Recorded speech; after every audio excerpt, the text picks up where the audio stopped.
Welcome to Gotham. Cenobites. All of you, bring me your leaders and throw them down. You will rule with me in the splendor of a new wasteland.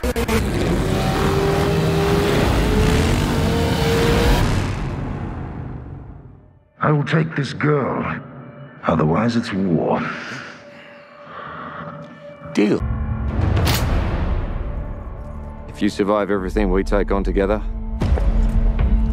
you'll have all the skills you need to get wherever you want to go.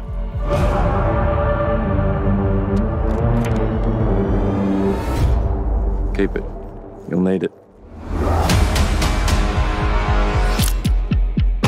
This place, at the end of your map of secrets. I want to help you find it. This is the history of the wasteland. Whispered to me by Furiosa herself.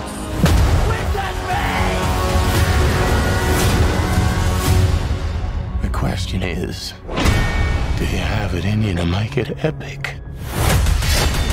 I am Furiosa! Furiosa!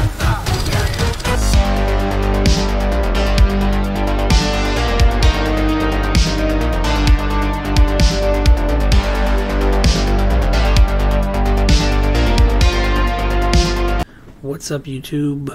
Welcome back to another video, and you clicked on Gotham Cenobites. I'm Terry, and today is going to be a movie review discussion. Full spoilers. What are we talking about? You saw in the intro, Furiosa, a Mad Max Saga. And I like the old three, but I just couldn't bear myself to sit down and watch all three of the old ones. But I did watch Fury Road in preparation for this, and Fury Road is definitely my favorite Mad Max movie still, after seeing Furiosa. And I've been hearing reviews all week. Blink and you'll miss Max. I'm like, Matt, they showed Max. We kind of, if you know Max and you know the car and his jacket, you know it's Max. I mean, he was on screen for like almost 10 seconds. But yeah, this is going to be a full spoiler review. I'm going to talk about the whole story. Yeah, so be warned. If you haven't seen it, pause, come back to the video later. So here we go. We're going to get into Furiosa, a Mad Max Saga.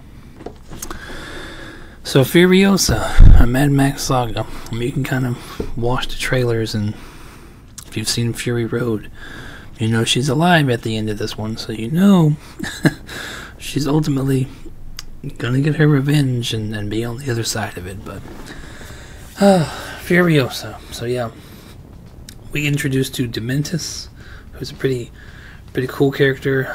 Pretty powerful warlord at the beginning. Has a grand army, but pisses it all away in these, because this is set over 15 years. He pisses his whole army away, and at the end of it, he's down to like three people riding with him. So wasted potential. And then throughout kind of the halfway point of this movie, a rogue faction kind of breaks off. So a portion of his army does break away, and they are the first people to attack the armored war rig. And that's kind of like where this movie picks up. It is so, like, there's the war rig scene where we see that first. And because they got at the end of this rig, they have like 4 mace, I don't know what's called, like the mace balls, I don't know what they're called, spiked balls. When that thing spins off, it's, yeah, chains and spiked balls. It's, yeah, this rig they make in this movie, it's a shame it gets destroyed. You know, you're just watching it like, this thing is too badass, why isn't it in Fury Road? You know it gets destroyed, and it gets destroyed. But Furiosa, so yeah, we see her. We see the green place. We see all the mothers. And, yeah, ultimately, I mean, you can tell her and her mom get separated. Dementus kills her mom and captures her. And in search of the green place, they end up running into the Citadel. And, of course, Dementus, being, you know, a big head, wants the Citadel, wants everything. But he's ultimately defeated, settles for taking over Gastown, and then becomes part of the monopoly. Through that initial deal, Furiosa is bartered away to Immortanjo, and it's here when Chris Hemsworth, Dementis, takes over Gastown and, like I said, becomes part of the triangle. That's bullets for gas, for crops, for water, for mother's milk. This vicious cycle between all these big three factions. Ultimately, Joe tries to make her one of his wives. I mean, she's a little girl, so he says, you know, if you grow up to be this, you could be one of our wives. So ultimately, that life wasn't for her. She escapes, cuts her hair off, disguises herself as a boy, ends up learning enough to be, you know, the mechanic that we see, and ultimately helps build this first rig, this badass rig, and ends up a stowaway on that first mission. And it's at that first mission we meet Praetorian Jack, and the whole crew gets decimated except her and Jack, and he sees her potential. Tells her, I don't know what you're running from, what you're trying to get to, but just stick with me. I'll train you. I'll get you to where you need to be for you to reach, you know, where you're trying to go. So he takes her under his wing, and that's how you kind of read between the lines that this guy is who trains her to be Imperator Furiosa that we see in Fury Road. Now, in the beginning, Dementis does kill her mom, and it's at this part where Dementis starts to lose control of Gastown. So he wants, you know, to take over the whole monopoly. So he ends up taking over the bullet farm. There's a big fight, and in this big fight, Praetorian Jack is killed by Dementis. So now he's killed her mom, and then I can only gather that it's, you know, 10-15 years later, he's killed her mentor / love interest. So then, when this happens, he's already the head guy of Gastown, and now he's taken over the bullet place. The Citadel launches their attack, and I think they refer to it in the movie as like the 40-day Wasteland War. They don't show any of it, but she ends up in that war. You know, their armies and stuff are kind of starting to get depleted. Dementis is down to like those 4 people, like I said, but Furiosa ends up in, is it Erectus? One of Immortanjo's sons ends up in his car, going after Dementis on her own. Of course, we know it's said, it's not really explained fully, you know, because it's kind of like leads you to believe that there's like 4 or 5 different versions of the story that's been told by the, you know, the War Boys, the Wasteland. But ultimately, they lead you to believe that Dementis ends up as part of a tree. Part of, it's either a pear tree, not a pear, my bad, peach. So Dementis is being slowly killed as being part of the soil, part of the tree. Which is, you know, pretty sad, funny fate for this unbelievably maniacal piece of shit. But that's pretty much the story. I mean, by the end of it, she's earned Joe's respect, Immortanjo's respect, and that's how she becomes the driver of this new rig. And the movie ends, of course we know from Fury Road, with her loading the rest of the wives in the rig. That's how it ends. Now, the movie was broke up into chapters, like if you're familiar with Zack Snyder's Justice League, and to me it hurt this movie. Zack Snyder's Justice League, it made sense because it was different parts. It was always going to something else. But in this one, several times when the screen goes black and you're in another chapter, it's still picking up right where you fucking left off. So to me, there's sometimes where it kills the momentum. I don't understand why or what the fuck the point was of him breaking up this movie into chapters. Because if you just get rid of the black screens in the chapters, I think it would be a much better experience. But that's just me. That's a small nitpick. But, I don't know, man. I'm watching. I'm kind of like, it reminds me of Captain Marvel, where you know Nick Fury is going to lose that eye. You're just waiting and you're waiting. So you know she has one arm and you're just waiting to see what's going to be, you know, there's going to be a grand epic tale of how she loses this arm, and it was bullshit. And halfway through the movie, because she's tattooed a path on the arm that you know is going to get cut off. So my first thought is, there's going to be enough questions about this tattoo. People are going to ask questions about what the fuck is this, or where does it lead to. So she's just like, you know what? Fuck you guys. The arm is gone. That would have been cool. But she gets captured where they're killing, Praetorian Jack in that conflict. And she gets strung up by her arm. And she pulls a Deadpool. And she cuts her arm off, and that's how she escapes. But, so yeah, the arm could have been a little bit better thought out, in my opinion. It's kind of like something they were like, fuck, how do we, she loses her arm, so we have to include this somehow. What can we do? And to me, it would have been better if, what is this arm? And and she just chops it off. Say, you know what, fuck you guys, my arm's gone. The tattoo is gone. That would have been better. But, characters. There is so much more Immortan Joe in this movie than I thought. God rest. I don't remember the guy's name offhand, but the guy who played him in the first one, Fury Road, has passed since. Rest in peace. He was definitely a better Joe. This one, he didn't try to mimic him at all. Of course, the look is identical, but he did not sound the same at all. It's very, very noticeable. But you come to kind of root for Immortan Joe and his guys. Like, I don't know, they're not really horrible people in this movie, but I loved how much more we got to see of these guys.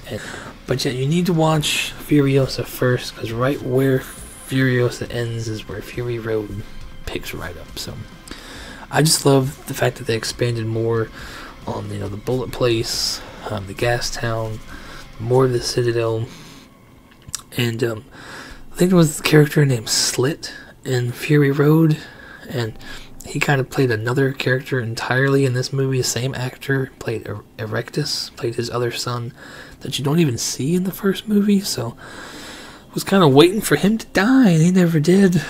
But so yeah, it doesn't explain his absence unless he dies between point A and point B, maybe. But all in all, I just wish there was more. I don't know. I don't know if it's just me and the chapter gaps, and then I don't know. There was so much to tell, but I felt like it was rushed a lot at times, and a lot of stuff was just sped through. Just alright, we have to tell this. This is something we can't leave out, like the arm. But yeah, there's a lot to tell, and some of it was sped through. I mean, this movie, I don't know. To me, they dwelled too much on Child of Furiosa and not enough on the later years. But that's just me. There is a very small Mad Max cameo. You see the car, you see him, and he's just looking off in the horizon, looking over like the conflict, like what's going on. He's on screen for like 10 seconds. I mean, you can't make out whether it is or not that it's Tom Hardy, but you don't have to blink, you'll miss it. It's there. Trust me, you'll know who Max is. But another thing I thought was disappointing is one thing I loved about all the behind the scenes. I watched everything for Fury Road in 2015. It was so much more practical, and I don't know how much of this was practical or green screen, but when it is CGI, when it is green screen, it is very noticeable. Like, even in the first 5 minutes at the green place where you see people running, you can clearly tell it's CGI. And it's like, why wouldn't you just film a real person running? Why did it have to be CGI? It doesn't make sense. And it's in other places too, with vehicles, and you can just it is so noticeable. And I just watched Fury Road last night, so I don't know, I can't explain it. It's not just this movie, it's not just this studio, it's everybody. Why are we going backwards with CGI? And I don't know if it's just you're working all of the good employees and then they're quitting, or if you're just rushing these movies when they need to, just take your time, polish it. I don't know what the problem is, but this movie suffers from that same fate with the poor shite CGI, and it's unfortunate. Alright, so all in all, I don't know, I mean, she didn't really have a whole lot of lines, but Miss Anya Taylor-Joy, that's her name, she did great. Morton Joe was great. The standout, I do agree. You kind of have complaints about certain actors where they're always the same, and I do feel like Chris Hemsworth was very different in this movie, and he was fantastic.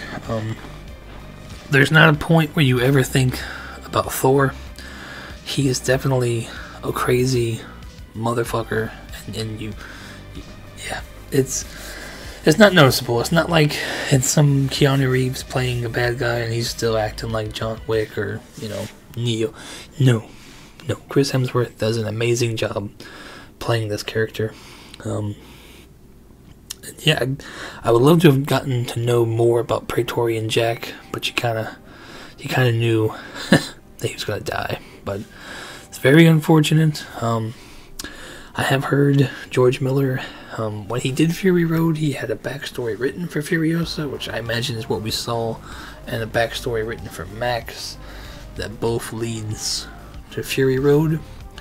So I hope we get the Max prequel, and then maybe a sequel to Fury Road. So hopefully we get George Miller, if you're listening. I want to see the Mad Max Tom Hardy prequel, and then I want to see a sequel to Fury Road. So please give us 2 more movies.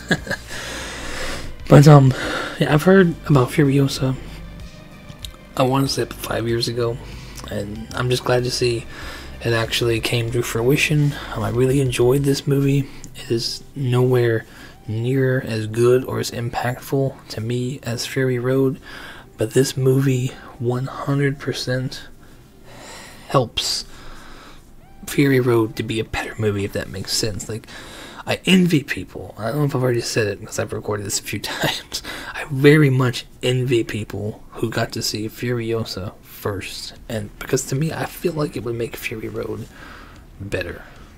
Yeah. But yeah, that's gonna do it for me. Ratings. So, God, 7.5. This movie is great. I do think it's worth going to see in theater, and I don't know if you guys are familiar, and if you're watching me, I hope you've already watched other people do movie reviews. Double Toasted, great channel. I'm an HVAC tech, most of you already know, but I watch these Double Toasted movie reviews every day on my lunch break. I kind of like their rating. Let's be real, I'm buying this probably on a Blu-ray Steelbook if I can. That way I can have it digitally as well. So for me, I feel like it's definitely worth buying. Especially if you're a Mad Max purist, it's going to help your whole collection be better. But I like Double Toasted, the way they review it. And I have to say, a strong matinee. Like, you don't need to pay full price to see this, but I do think you should go see it in theaters, like, even if it's a matinee. But so yeah, 7.5, go support it. That way we get those other 2 movies I just talked about, please. And I've yet to hear anybody say anything negative. I hope I didn't come off as too negative. It is a great movie. It really is. It's just not as good as I would have liked. But yeah, again, the chapters slow it down, and CGI takes you out of it sometimes. It really does. But that's going to do it for me for this video. If you guys like the video, please hit the like button. Subscribe if you want to. Have a few more videos planned. The Red Death Statue Showdown is coming. I may or may not do a PCS Gotham Gavel on the Turtles. If you know, you know. But I think the next video is going to be, I don't know if you've been noticing it, there's a cape on my Batman Beyond. That video is probably next, and I will explain that fully in that video. But this is where I'm going to leave you. Hope you guys have a safe and great holiday weekend. And no matter what it is, I'll see you on the next one.